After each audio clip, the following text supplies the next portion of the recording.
Հոգևոր գրթություն Հռիփսիմյանց վարժարանին ուսուցչական եւ վարչական անձնագազմերուն համար։ Զմար 25 մարտ 2026-ին Սուրբ վերափոխում հայավանքին մեջ 40-րդ շրջանին արիտով Հռիփսիմյանց վարժարանին հովվական հանձնախումբը գազմագերբեց դարեգան հոգևոր գրթությունը ուսուցիչներուն եւ վարչական անձնագազմին համար նպատակ ունենալով ներքին կյանքին նորոգությունն ու դաստիարակչական առաքելության խորացումը Տիրոջ խոսքին լույսին տակ։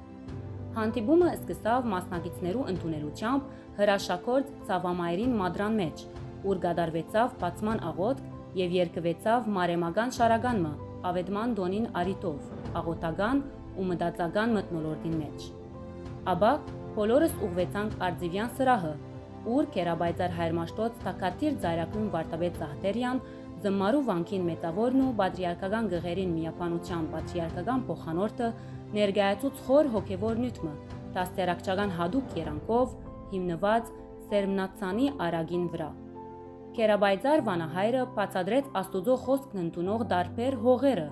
եւ զանոնք զոտեց դբրոցական գրթական իրականության հետ, թե մասնավորելով աշակերտին հողը, հասարակության հողն ու դաստիարակին հողը եւ թե բացադրելով, որ ինչպես կարելի է հավատարմորեն սերմանել նույնիսկ դժվար պայմաններու մեջ։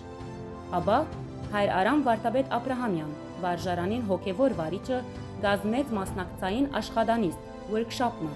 ուր ուսուցիչներն ու վարչական անձնագազմը բաժնեցին իրենց փորձառություններն ու առօրյա դժվարությունները։